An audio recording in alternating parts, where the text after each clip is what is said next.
Hallihallo.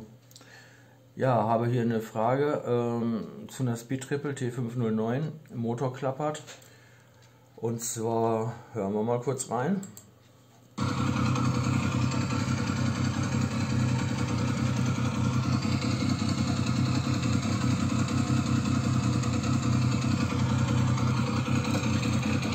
Mach ich mal aus.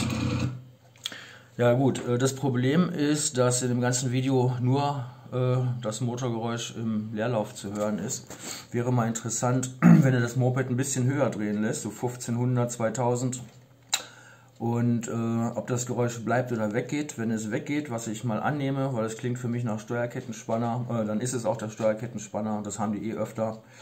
Das Einzige, was ich dir empfehlen kann, zieh den nicht einfach raus, steck den neuen rein, die Steuerkette wird überspringen.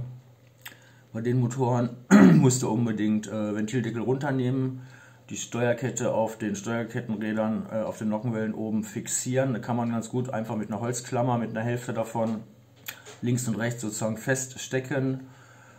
Dann den Spanner umbauen, hinterher natürlich lieber zur Sicherheit nochmal die Steuerkettenspanner kontrollieren, weil sobald du den rausziehst, macht das Klack und die springt um 1, 2 Zähne über.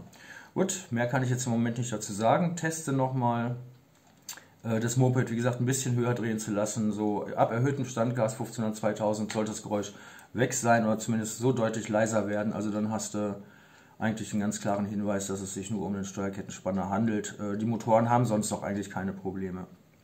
Weder die noch die 955 noch 1050. Eigentlich ist es, das Geräusch ist Steuerkettenspanner, würde ich mal mit fast an 100%iger Sicherheit behaupten.